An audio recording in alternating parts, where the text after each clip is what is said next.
Olá, bem-vindos à Igreja no Mundo, o programa da Fundação AIS, ajuda a Igreja que sofre aqui na sua televisão. Eu sou o Paulo Aido e é sempre um privilégio saber que posso contar com a sua companhia aí desse lado durante os próximos 50 minutos. Comigo está a Catarina Martins de Betancourt, a diretora da Fundação AIS em Portugal, que nos vai comentar os principais temas que estão a marcar a atualidade. Olá, Catarina. Olá, Paulo, e olá também aos nossos telespectadores. بنتي دي نادية مكرم كامل مهني عمرها 14 سنة خرجت راحت الكنيسة تاخدت وهي في السكة للبيت وتعرف قيمته يعرفوا يعني ايه. انا فقدت بنتي انا وناس تانية كتير وما نعرفش هم فين. Esta mulher está angustiada. É mãe, a sua filha desapareceu, foi raptada. Ela não sabe o que aconteceu. Tinha 14 anos de idade quando foi raptada. Imagine-se a dor, o sofrimento por que estará a passar. Esta mulher que acabamos de escutar é cristã e vive no Egito. Infelizmente, neste país, há muitas outras mães, outros pais, outras famílias que estão também angustiadas em saber o que aconteceu às suas filhas, às suas meninas. O rapto de jovens raparigas cristãs neste país é quase desconhecido à opinião pública global. Não se fala, não se comenta, não se conhece, mas existe. E é para ajudar esta comunidade cristã, como tantas outras que sofrem no mundo, que a Fundação AIS lançou nesta quaresma uma grande campanha de solidariedade, campanha que vai ser um dos temas para debater no programa de hoje, que está a começar agora.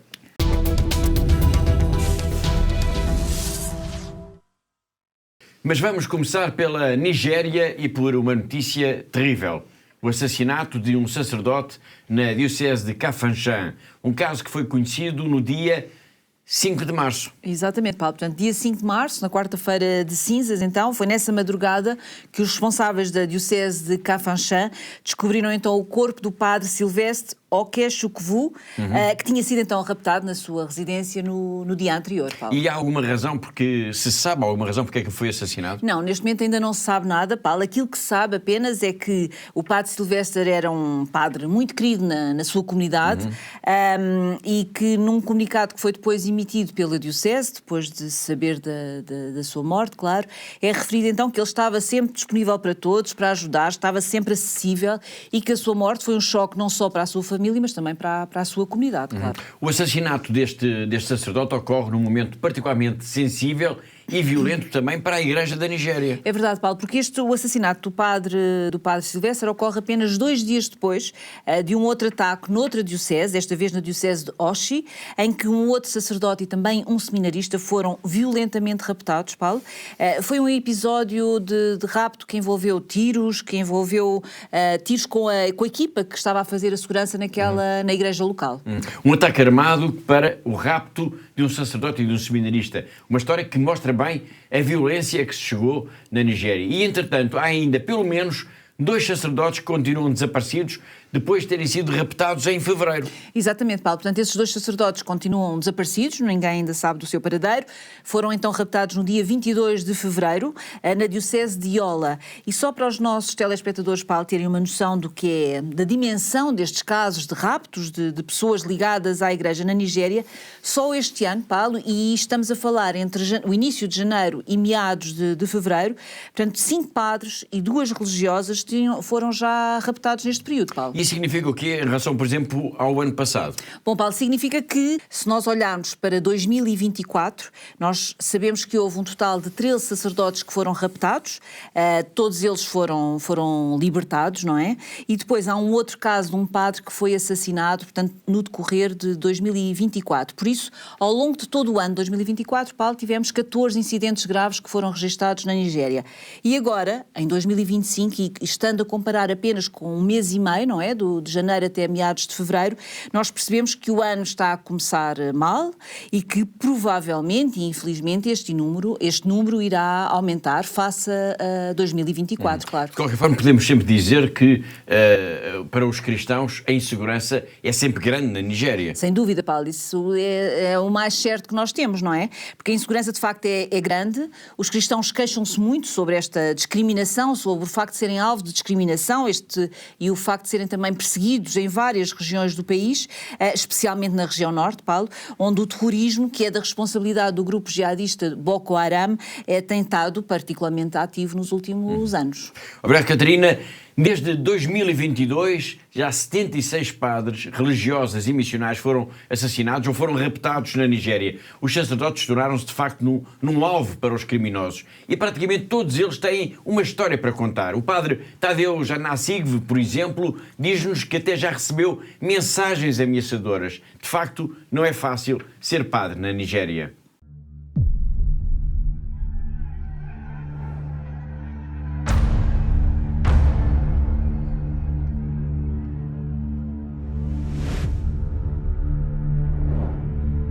In Nigeria, it's dangerous because we have banditry. It's dangerous because we have anti-Christian sentiments.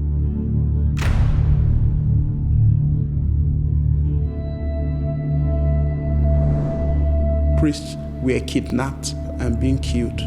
The church was being impoverished through the process of ransom.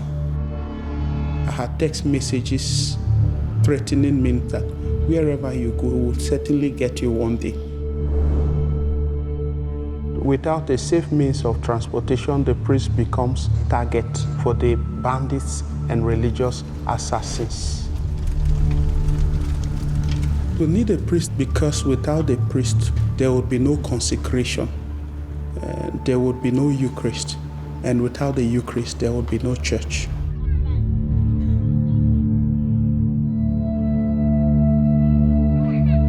Please keep us in your prayers and consider further support as we hope to reach our community safely through your support. Thank you very much.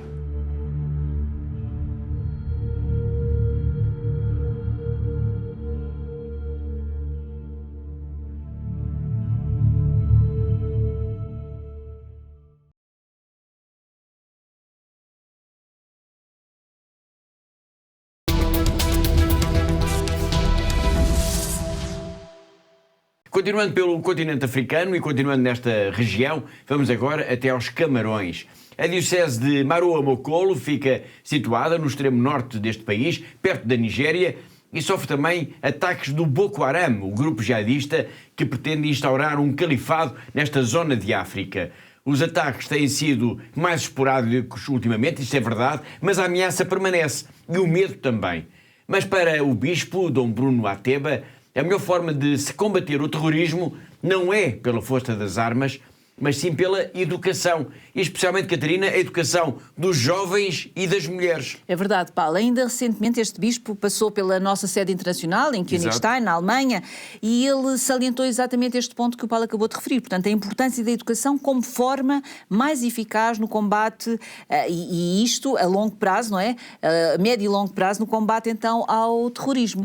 Esta é, de facto, uma questão importante, que importa, aliás, desenvolver, pois, diz o bispo, mais do que os eventuais ganhos militares de curto prazo, importa lutar, e sim, contra a ideologia, contra a mentalidade que promove o terrorismo. Exatamente, Paulo. E esta questão da educação revela-se, de facto, muito importante, crucial mesmo, nesta luta contra o terrorismo. Porque muitas vezes, Paulo, o que acontece é que estes grupos acabam por aliciar, estes grupos armados, estes grupos terroristas que estão a atuar na Nigéria, acabam por aliciar jovens, aproveitam no fundo da sua ignorância e acabam por nos levar para as suas fileiras e acabam depois por radicalizá-los e utilizá-los de uma forma muito mais fácil, claro. Nós estamos a falar então dos Camarões e da ameaça do Boko Haram, que normalmente, este grupo terrorista é normalmente associado ao terrorismo no norte da Nigéria. Mas importa dizer que já desde há alguns anos o Boko Haram já galgou fronteiras, digamos assim, e tem promovido ataques em vários países da região. É o que acontece precisamente nos Camarões. Exatamente, Paulo. Portanto, o Boko Haram tem atuado para além dos Camarões, Paulo, por exemplo, tem também atuado no Chad e no Níger, o que significa, Paulo, que neste momento é de facto uma ameaça regional muito grande no continente africano. Podemos dizer que a situação de facto é complexa, embora o Boko Haram tenha perdido algum poder ao longo dos últimos anos. Sim, Paulo, a situação continua a ser muito difícil, muito complexa. Nos últimos anos, como o Paulo disse, de facto, tem havido muitas operações militares contra os acampamentos, os redutos onde está o Boko Haram, mas mesmo estando fragilizado neste momento, o Boko Haram continua a ser uma ameaça para as populações, não é?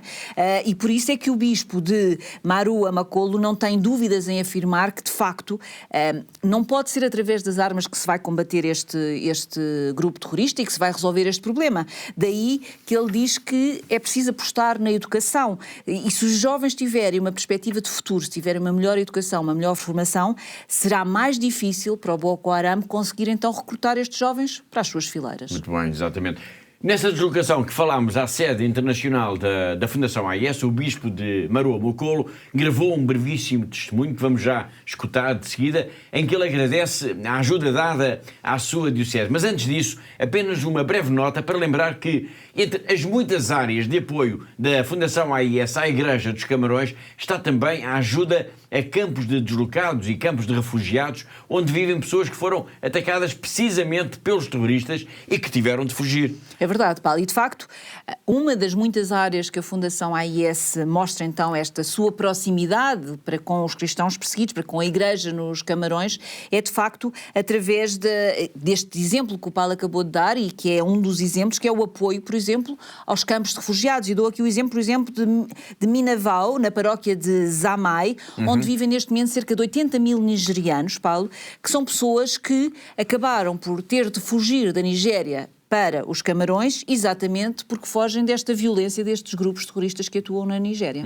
80 mil pessoas só num campo de refugiados. Bom, vamos então escutar a mensagem que Dom Bruno Ateba gravou recentemente durante a sua visita à sede internacional da Fundação AIS na Alemanha. Je suis Monseigneur Bruno Ateba Edo, palotin, évêque du diocèse de Marua Makolo, au nord Cameroun. Depuis 2013, notre diocèse traverse des moments difficiles. Nous vivons sous la menace des extrémistes islamiques Boko Haram. Boko Haram qui signifie contre la culture occidentale. Et ces extrémistes islamiques, musulmans, continuent à faire des exactions dans notre diocèse. Et ils avaient enlevé en 2013 un missionnaire français. En 2014, 2 missionnaires italiens et une religieuse canadienne. Avec l'aide de l'Église en détresse, nous continuons notre mission d'évangélisation dans cette zone difficile.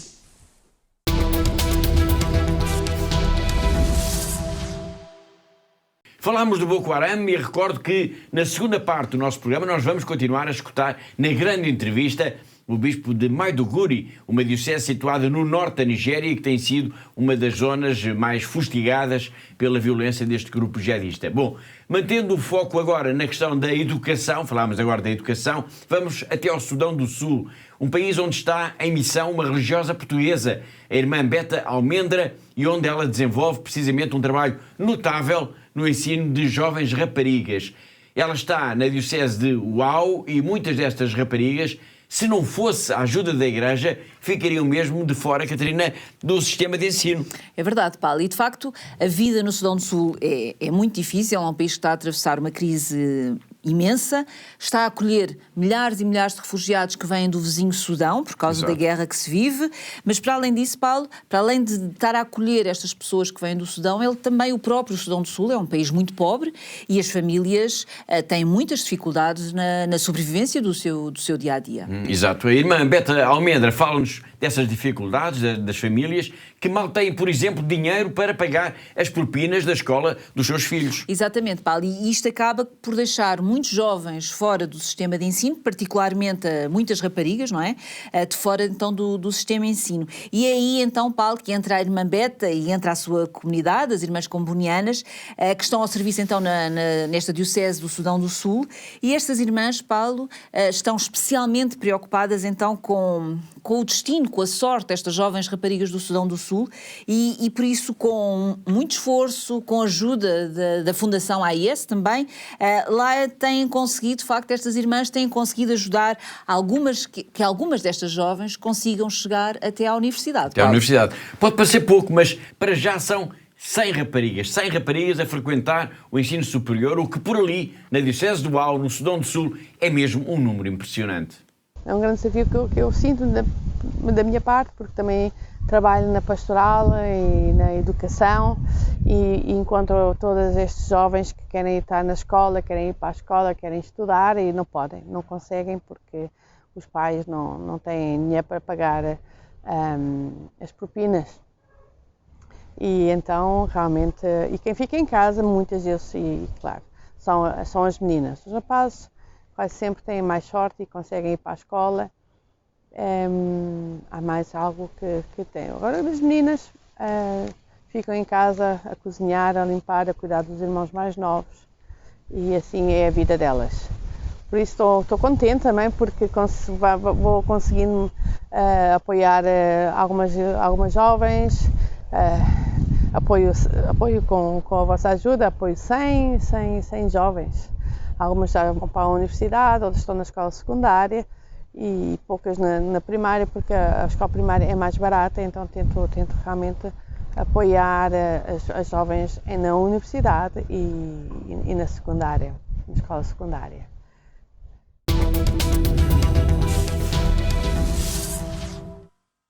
Continuando pelo Sudão do Sul e continuando também a falar em educação, importa dizer que na diocese de Tombura e Yambiu, onde vive o povo Azande, está em marcha a tradução do livro A Bíblia para Crianças para uma língua local, a língua Pazande.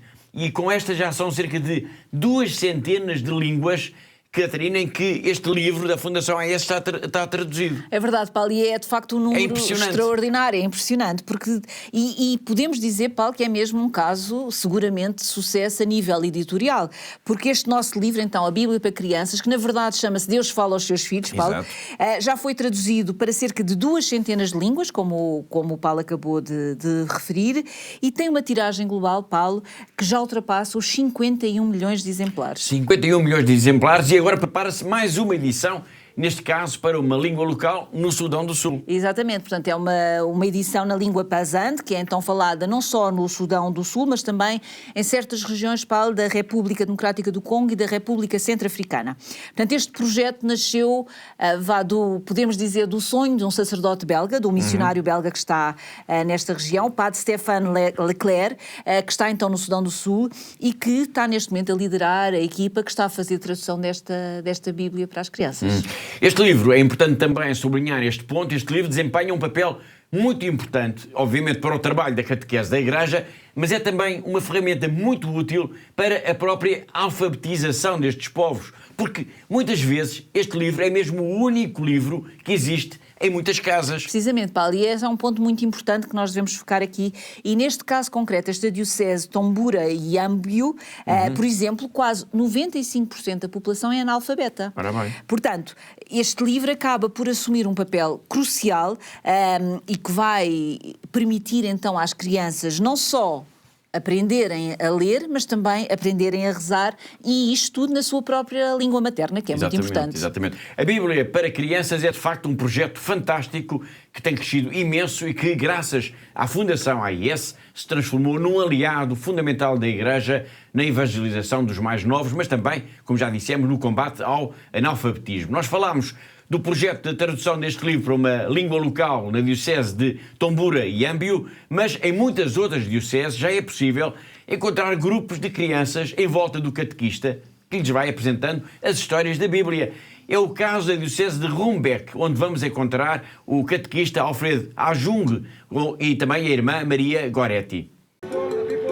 Today, the lesson we have been teaching was God choose a people. That is lesson 18, where it happened that Moses went on the top of the mountain and Moses talked to God. The school, and then you start to talk about someone. This one is the result of God's agreement with Moses was the covenant that composed of 10 commandments. So I was teaching 10 commandments today. The kids are very excited.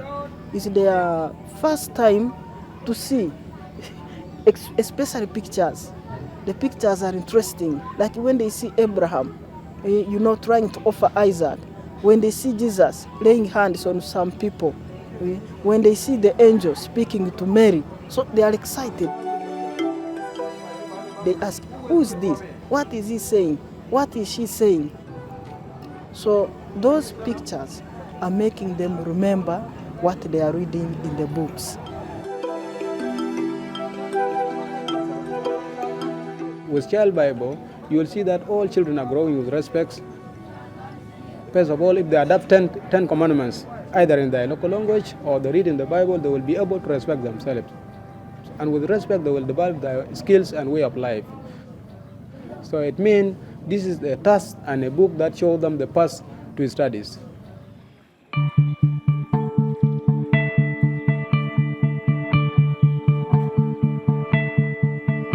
Nearly every night guns are being shot here and here. And then what's happened also in our country, because of the crisis, struggling of power, So, that is like shattering their future. They are afraid that what is going to be.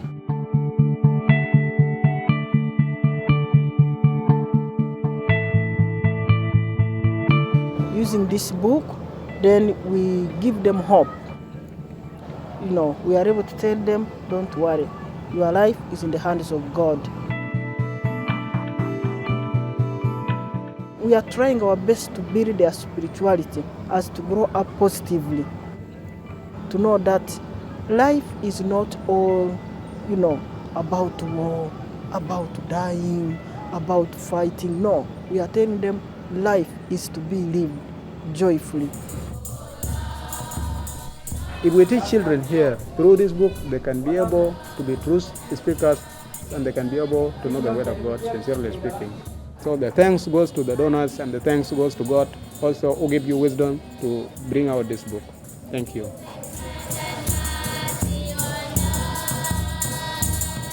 We are very happy, really. Thanks very much for these books. And we hope it will not be the last.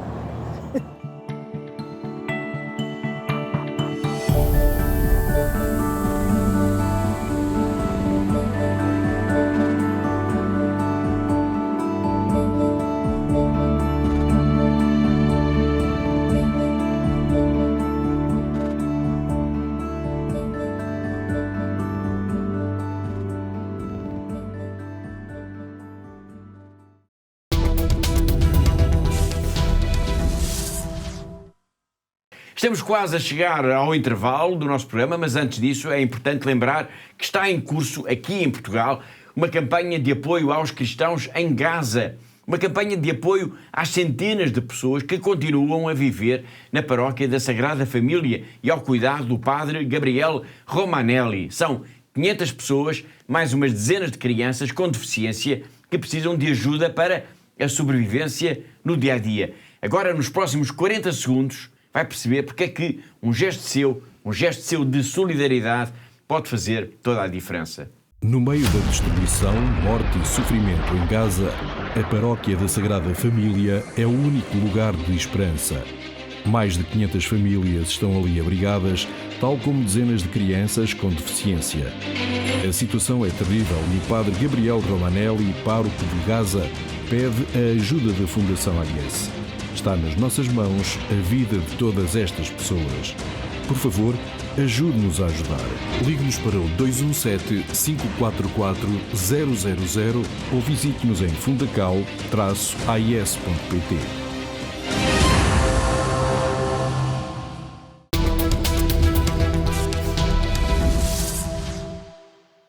E da urgência da ajuda para a paróquia da Sagrada Família em Gaza, vamos agora até terras da China. Vamos até à Diocese de Macau. Vamos, claro, ao encontro do nosso correspondente, o jornalista José Miguel Encarnação. Todas as semanas ele conta-nos sempre uma história ou dá-nos uma notícia relevante da vida da Igreja nesta região do globo.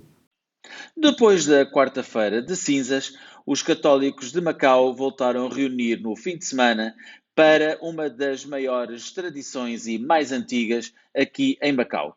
Tratou-se da procissão de Nosso Senhor dos Passos, que decorre em 2 dias, sábado e domingo. No sábado, a imagem de Nosso Senhor dos Passos sai da igreja de São Lourenço, que se situa mesmo em frente ao seminário de São José, o seminário menor aqui de Macau, e percorre as ruas do território até chegar à Sé Catedral. Durante o percurso há vários momentos de oração, meditação, introspecção, reflexão, que são momentos liderados ou conduzidos pelos sacerdotes que ali estão de serviço para ouvir os fiéis e assim os acompanhar em mais esta manifestação de fé. Uma vez chegada a imagem à Sé Catedral, ela ali repousa durante a noite e no domingo cabe então ao Bispo de Macau, atualmente o Bispo Dom Stephen Lee, presidir as cerimónias. É então rezada a missa e há lugar a outros momentos de manifestação religiosa cristã católica e o Bispo de Macau então lidera o cortejo, preside ao cortejo, encabeça, como quiserem dizer, que devolve a imagem de Nosso Senhor Bom Jesus dos Passos, então de volta à igreja de São Lourenço. São então ouvidos os sermões que são dedicados a esta iniciativa e depois os fiéis juntam-se para um pequeno convívio e assim terminarem a celebração de Nosso Senhor Bom Jesus dos Passos. A Quaresma este ano refira-se, mesmo em jeito de conclusão, que está a ter bastante adesão por parte dos fiéis e, nomeadamente, curiosamente, por parte da comunidade que fala chinês.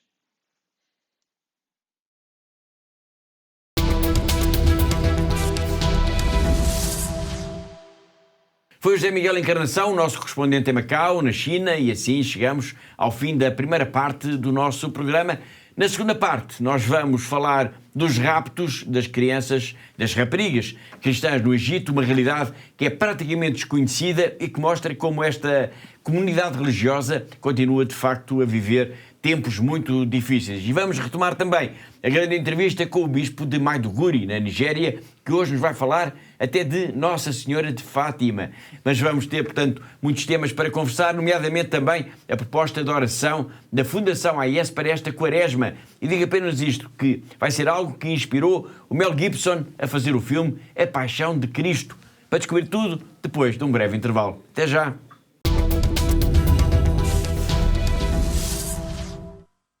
Thank you to all our benefactors. Continúen con esta linda misión de ayudando a la Iglesia en lugares tan sufrientes. Щиро дякую всім вам, що ви є на хресній дорозі, допомагаєте нам нести наш хрест. We are trying to be Jesus. Through your help and support, we are able to bring the gospel to the people. Thank you so much. May God bless you. You are giving us hope and you are putting a smile in our faces. Thank you so much.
ACN apoya a sacerdotes en todo el mundo con intenciones de misas que nos ayudan tanto espiritualmente como materialmente, para nuestro propio bien y el bien de nuestras comunidades.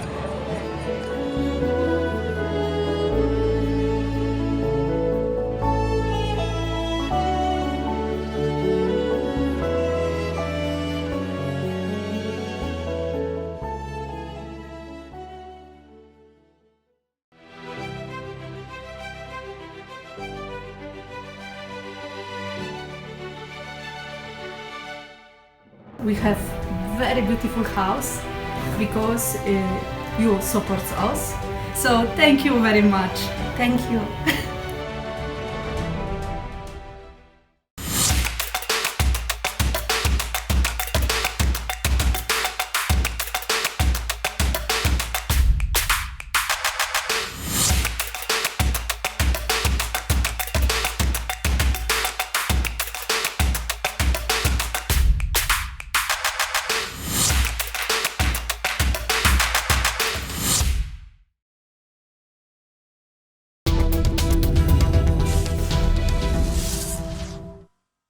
No início do programa nós escutámos uma mulher angustiada. É uma mãe que não sabe o que aconteceu à sua filha de 14 anos, que foi raptada.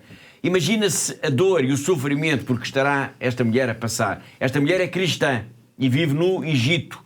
Infelizmente, neste país, há muitas outras mães, outros pais, outras famílias que estão também angustiadas, sem saber o que aconteceu às suas filhas, às suas meninas. O rapto de jovens raparigas cristãs no Egito é quase desconhecido da opinião pública global. Não se fala, não se comenta, não se conhece quase nada, mas é um problema que existe. E é para ajudar esta comunidade cristã, como tantas outras que também sofrem no mundo discriminação e perseguição, que a Fundação AES lançou nesta quaresma uma grande campanha de solidariedade que vai ser, claro, tema obrigatório de debate agora aqui no nosso programa. Hoje vamos focar então a nossa atenção no Egito e nesta questão dramática e desconhecida do rapto de jovens raparigas. Catarina, este é de facto um problema gravíssimo de que mal se fala. Sim, Paulo, e isso acaba por ser um problema que... acaba por ser dois problemas, não é? No fundo, não é? Isto porque o facto de não se falar, de praticamente não se saber, ninguém falar sobre esta questão do rapto de raparigas e de jovens mulheres cristãs no Egito acaba por agravar toda esta situação. Isto porque quanto menos se falar sobre isto, mais vulneráveis ficam estas mulheres, estas raparigas no Egito. E este é um desafio também para nós, Paulo, enquanto Fundação AES, porque temos de conseguir sensibilizar o mundo, temos de conseguir sensibilizar as instituições políticas e a própria sociedade para esta realidade que existe, para esta questão deste rapto das mulheres e das raparigas cristãs no Egito, Paulo. De facto, não se falar deste assunto só vem agravar o problema. Há noção, no entanto, esta é que é a questão, do número de jovens raparigas cristãs raptadas no Egito? Bom, Paulo, é muito difícil avançarmos com um número uma estimativa, não é? Porque, como é um tema que não se fala e porque, como é fácil nós percebermos, portanto, estas vítimas muitas vezes não falam, têm uma enorme relutância e dificuldade em falarem, em denunciarem tudo o que lhes aconteceu, porque muitas vezes elas próprias foram violadas e, portanto, é muito difícil falar sobre este assunto. E estou a referir-me, claro, Paulo, a estes casos de raparigas e de mulheres que acabaram por ser libertados, não é? Bom, o que não aconteceu com este caso que nós estamos aqui a referir, desta jovem de 14 anos. Exatamente, infelizmente neste caso, e há muitas Ela continua desaparecida. E há muitas raparigas e mulheres cristãs no Egito que são raptadas e que nunca mais são devolvidas às suas famílias. E, portanto, isto é uma situação verdadeiramente trágica e que está envolvida num verdadeiro manto de silêncio, todo muito obscuro, tudo sem ser muito claro, como é óbvio. No final do ano passado, eu recordo isto, a Fundação AES lançou um relatório sobre a perseguição aos cristãos no mundo, um relatório Perseguidos e Esquecidos, em que esta questão concreta do rapto de mulheres e de raparigas cristãs egípcias é referido expressamente. E são dados mesmo, Catarina, alguns exemplos. Sim, Paulo, nesse nosso relatório são dados vários exemplos, o que nos ajuda também a perceber o caráter quase sistémico destes casos na sociedade egípcia. E neste relatório, Paulo, nós apresentamos vários casos recentes, como por exemplo de uma jovem estudante de medicina de 21 anos, que foi raptada há um ano, portanto no início de 2024, assim como dois 2 outros casos que nós falamos neste relatório, que é o de uma mulher de 23 anos que foi raptada, portanto em maio de 23, e que sabe-se agora que foi forçada a converter-se ao Islão. E temos ainda um caso de uma outra mulher, um pouco mais velha, já com 25 anos, e que pura e simplesmente, Paulo, desapareceu enquanto ia para o seu trabalho. E todos esses casos, todas essas histórias estão de alguma forma documentados? Claro que sim, Paulo. Portanto, temos todos os documentos, todos estes processos estão documentados. Portanto, sabemos exatamente o nome das mulheres, os locais onde elas foram raptadas, o que é que as famílias já fizeram até agora nesta tentativa de saber do seu paradeiro, de as localizar e de as poder libertar. E sabemos também, Paulo, e isso é praticamente comum a todos estes casos que nós falamos, sabemos que as autoridades não fazem nada, ou quando fazem de uma forma, podemos dizer quase que de uma forma com uma negligência sistemática. Essa negligência das autoridades, essa é uma questão que é importante.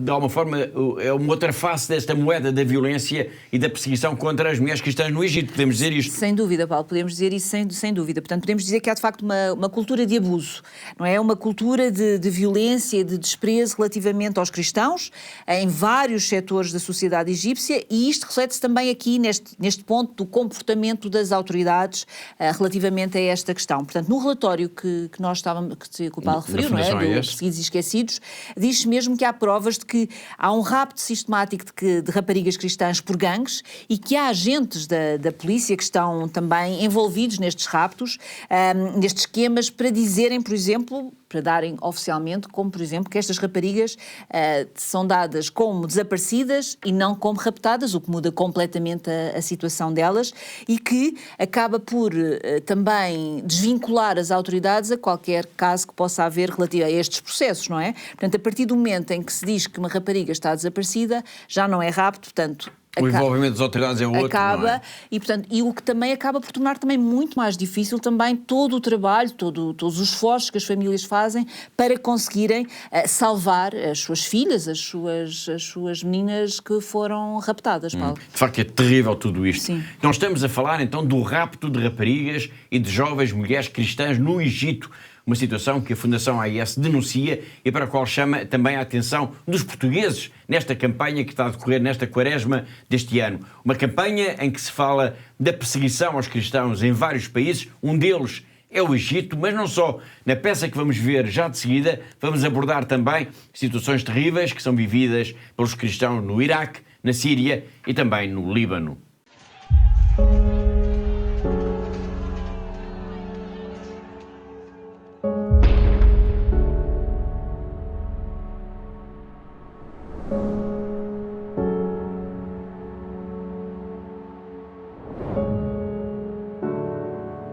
فأنا كمسيحي ممكن أكون عدو لهم بالنسبة لهم بنظرتهم هن. يعني صارت بالرقة كثير ناس انمسكوا واندبحوا عنا بالرقة لهالسبب هذا. يا تصير مسلم يا أما نذبحك.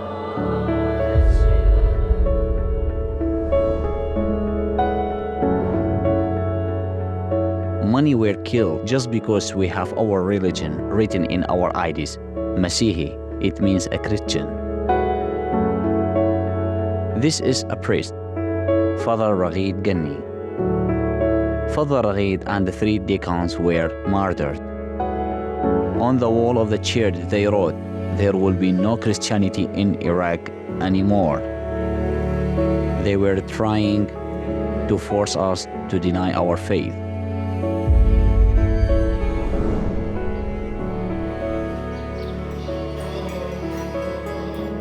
في الشارع بقى يعني مثلا احنا شباب كده كنا واحنا ماشيين في الشارع نسمع كلام احنا هنقدمكم وهنربيكم وهنخليكم تقعدوا في البيت هتلبسوا الحجاب. بنتي دي نادية مكرم كامل مهني عمرها 14 سنة خرجت راحت الكنيسة اتاخدت وهي في السكة للبيت. وتعرف قيمته يعرفوا يعني ايه انا فقدت بنتي انا وناس تانية كتير وما نعرفش هم فين.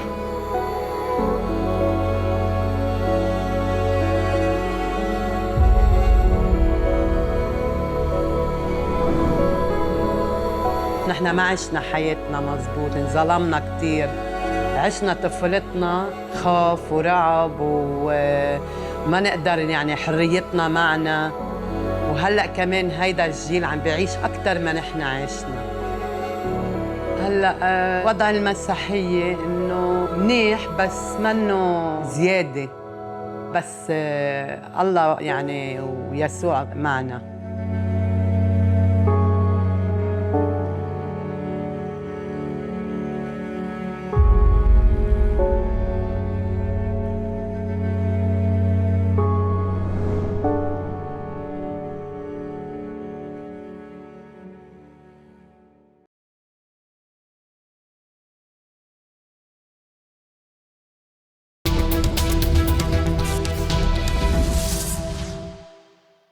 E chegamos então à grande entrevista em que procuramos dar voz aqui no nosso programa a figuras de relevo da Igreja, desta Igreja que sofre, que é perseguida, que tem tantos mártires mesmo nos dias de hoje. Desde há algumas semanas que o nosso convidado é Dom Oliver Doem, o bispo de Maiduguri, uma diocese no norte da Nigéria. E já hoje falámos aqui da Nigéria, a propósito do assassinato de um sacerdote e também do rapto de um padre e de um seminarista. E tudo isto no espaço de apenas 2 dias. É verdade, Paulo. E de facto a Nigéria é um dos países onde os cristãos mais têm sofrido, não é? É onde eles mais sofrem neste momento no continente africano. E é um país onde de facto a Igreja tem sido muito perseguida atualmente.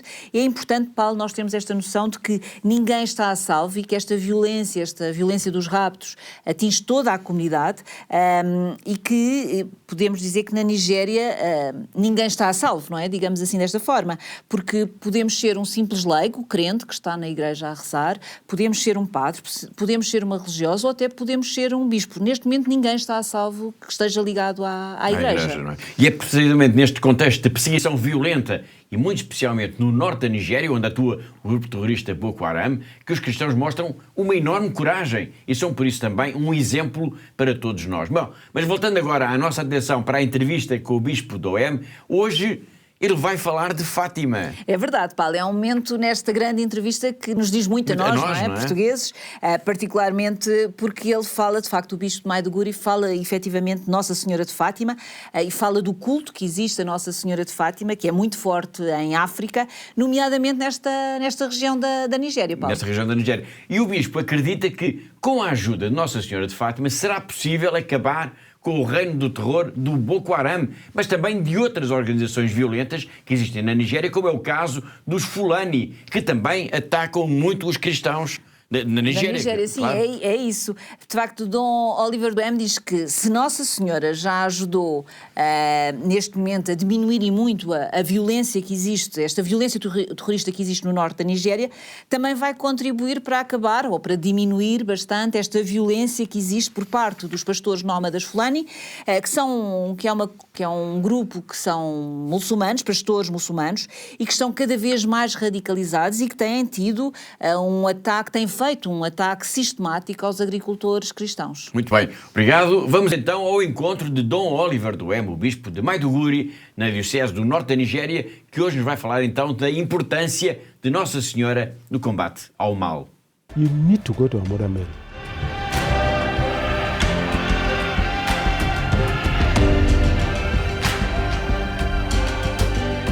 She had 2 major requests in Fatima in 1917. The consecration of Russia and the entire world to Her Immaculate Heart. Successive popes did that, and then the climax was during Pope St. John Paul II. When that was done, and then communism collapsed. I was in Russia about 7 years ago, in Moscow. And let me tell you, if you see churches that have sprung up there, you will not believe it, that it's the same Russia that was under communism and Christianity was almost being crushed there. But our Mother Mary has worked it. A lot of churches have, even though it's Orthodox, but of course they are Christians. They are Christians. And so also are other places. Now, the same thing with our own. If Boko Haram is being degraded in my own diocese, it means the Fulani herdsmen that are killing Christians and other communities in other parts of the country can also be crushed with the power of the rosary or the usage of the rosary. That can be done. So that is what we are doing. I'm encouraging my brother bishops to do that. So it's already spreading. It's like a tsunami. And by the grace of God, it was spread not only in our country, but even beyond Nigeria.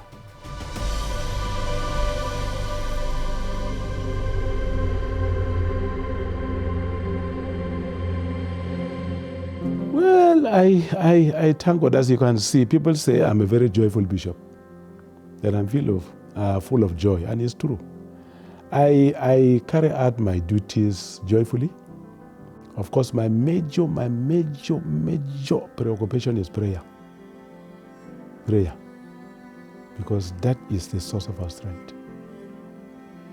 I can pray for 2 hours in the morning, and then after work, I also have time before Jesus in the Blessed Sacrament. Because in my house, the Blessed Sacrament is exposed 24 hours. So in the afternoon, I'll have time with Jesus. And then in the evening, I will also have time with Jesus, maybe for about 2 more hours. I wake up early in the morning and go for prayer. Then with the people, I ensure that I wear a smiling face so that encourages them.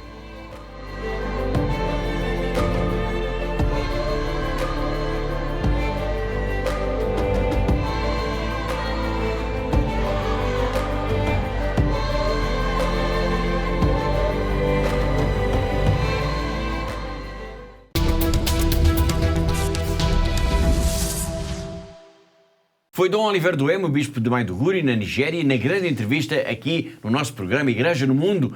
Uma entrevista que é da responsabilidade dos nossos colegas da Fundação Eukmami. Na próxima semana ele vai continuar a falar um pouco de si e vai contar-nos qual é uma das suas orações preferidas.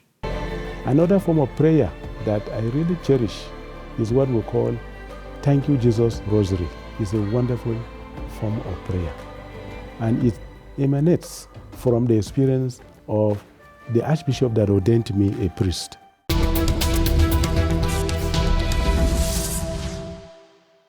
E assim, escutando o bispo de Maiduguri, na Nigéria, chegamos praticamente ao fim do nosso programa, mesmo já na reta final, apenas 3 notas. Uma de agenda, um alerta e também um convite à oração para esta quaresma. Bom, quanto à nota de agenda, é para lembrar que a Fundação AIS vai estar agora daqui a dias em Aroca, no norte de Portugal, no distrito de Aveiro, entre 29 e 30 de março. Vamos começar a assinalar por Aveiro os 30 anos da presença da AIS em Portugal e também vai ser uma forma de nos associarmos este ano jubilar, lembrando os cristãos perseguidos. A linhas gerais, Catarina, o que é que vai então acontecer nestes dias, 29 e 30 de março, que é um sábado e um domingo? Exatamente. Bom, vamos ter muitas atividades, Paulo, vamos ter muitos testemunhos, nomeadamente esperamos conseguir fazer uma ligação com o padre Pagasa, com o padre Romanelli. Já hoje falámos dele e que temos falado tantas vezes aqui no nosso programa e que está a viver então na paróquia da Sagrada Família em Gaza. Isso vai ser um momento fundamental, sim, não é? E que vamos tentar fazer esta ligação, sim. Vamos ter também um testemunho de um sacerdote sobre como é a perseguição aos cristãos na Nigéria, com o padre Simon Ayugu. E depois iremos também fazer, Paulo, a apresentação do nosso relatório Perseguidos e Esquecidos. Para além disso, vamos ter 2 exposições. Vamos ter a celebração da missa, uma missa que será transmitida no dia 30, portanto domingo, 30 de março, que vai ser transmitida em direto pela RTP1, a partir da Igreja Jubilar do Mosteiro de Aroca. E depois, Paulo, ainda haverá um almoço, a evocação, como o Paulo disse, dos 30 anos da presença da Fundação AIS em Portugal, com todos os benfeitores e amigos que possam estar então em Aroca neste fim de semana. E depois, Paulo, este fim de semana vai terminar então em grande com um concerto também na igreja do Mosteiro de Aroca. Muito bem, obrigado, Catarina. Toda esta informação sobre este fim de semana com a Fundação AIS em Aroca, dia 29 e 30, é já daqui a uns dias, está na nossa página da internet. Não precisa ter apontamentos, basta ir à página da internet, está lá tudo. Entretanto, e agora é o alerta de que falei há pouco, eu recordo que é já tempo para começarmos todos a juntar os papéis para preencher e entregar as nossas declarações de IRS. E este ano nós voltamos a lembrar que todos nós podemos ajudar a missão da Fundação AIS, dos cristãos perseguidos, através da consignação de 1% do IRS. Este ano a consignação passa a ser de 1%, em vez dos habituais 0,5%. O que significa que, se todos colaborarmos, podemos ajudar ainda mais esta causa dos cristãos perseguidos no mundo. No ano passado, Catarina, a ajuda do IRS foi significativa e reverteu para Cabo Delgado. Exatamente, Paulo. Portanto, no ano passado, a Fundação AIS recebeu aproximadamente 121 mil euros da consignação do IRS e este valor foi integralmente entregue à Diocese de Pemba, exatamente para esta ajuda de emergência para os deslocados de Cabo Delgado, em Moçambique. E aproveito aqui, Paulo, para deixar o meu agradecimento a todos os benfeitores, a todos os amigos que nos ajudaram a realizar este projeto, a apoiar todos estes deslocados e pedir, e voltar a pedir, Paulo, para nos continuarem a ajudar e para que este ano possam voltar então a fazer a sua consignação do IRS para a Fundação AIS, para que possamos então ajudar ainda mais pessoas, mais cristãos que estão a sofrer por causa da sua fé, Paulo. Exatamente, obrigado, Catarina. De facto, não custa nada. Nós vamos agora ver um pequeno spot, um pequeno filme que fizemos sobre a importância de ajudarmos os cristãos perseguidos, também quando preenchemos a nossa declaração de IRS. 505-152-304. A sua declaração de IRS salva vidas. Vidas de cristãos perseguidos, homens, mulheres e crianças traumatizados pela guerra, pela brutalidade do terrorismo. Com a sua ajuda, no ano passado a Fundação AIS apoiou muitos dos deslocados de Cabo Delgado em Moçambique. Este ano, ao doar 1% do seu IRS, permite que a Fundação AIS duplique a sua ajuda. Onde há sofrimento e dor, também há sempre o consolo e a esperança de um padre, de uma irmã, de um catequista. Quando preencher a sua declaração, assine de cruz 505-152-304. 505-152-304. Lembre-se dos que sofrem. O mundo ignora-os. A Igreja acolhe-os. Ajuda a aliviar a cruz dos cristãos perseguidos.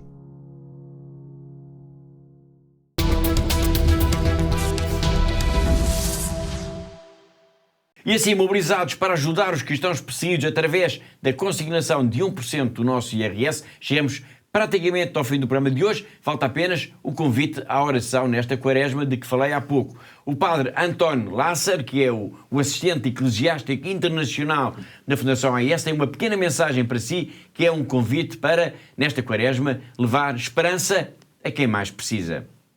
Dear friends, we are entering Lent. And Lent is a gift of the Church to us. We are in the need to give away things we have, to have more space for God. Lent is connected very much with almsgiving. It has something to do with Christ himself. He does not redeem the world with nice words. He redeems the world because he's giving himself, his life, and that is our eternal life. So in Lent we are invited to give something that is ours to those who really are in need. We have so much experience with people every day nearly, starving people, people that were expelled from their homes, who don't have nothing. And we would like you to bring them hope, and that will bring you closer to Jesus and to his life. Thank you for your help.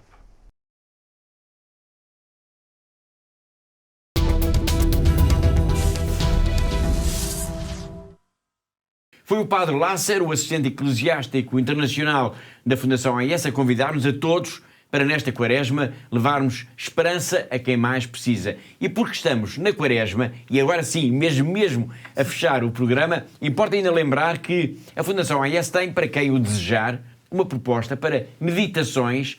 A partir de quê? A partir das visões da beata Ana Catarina Emmerich. Visões que inspiraram, Catarina, o filme A Paixão de Cristo. É isso mesmo, portanto é uma proposta, Paulo, é um convite para todos aqueles que nos estão a ver, todos os nossos benfeitores, todos os nossos amigos, portanto queiram rezar connosco então nesta quaresma, também rezar pela missão da Fundação AIS, portanto todos os dias, durante a quaresma, na nossa página da Fundação AIS, vamos ter então uma meditação sobre os últimos momentos de Jesus, desde a última ceia até à sua morte na cruz, e fazemos-lo então a partir de, então, dos certos das visões da beata Ana Catarina Emmerich, visões que, como o Paulo acabou de lembrar, que foram de facto, que inspiraram o filme de Mel Gibson, A Paixão de Cristo. É isso mesmo, obrigado, Catarina. Fica aqui então essa proposta e o desafio. Vá à página da Fundação AIS na internet, fundação-ais.pt, não tem nada que enganar. Junte-se a nós, rezando nesta quaresma e lembrando o sofrimento dos cristãos perseguidos no mundo. E assim, e em modo de oração, chegamos agora sim ao fim do nosso tempo. Todas as semanas nós marcamos encontro aqui porque há uma igreja que precisa da nossa ajuda. Lembro que todas as notícias, tudo o que diz respeito à missão, ao trabalho, ao dia-a-dia da Fundação AIS está sempre disponível para leitura, para consulta na nossa página na internet. Resta-me agradecer a colaboração da Catarina, uma vez mais, a diretora da AIS em Portugal, assim como de todos os que ajudaram a produzir, a editar e a levar até si este programa. Despeço-me com amizade. Até para a semana, se Deus quiser.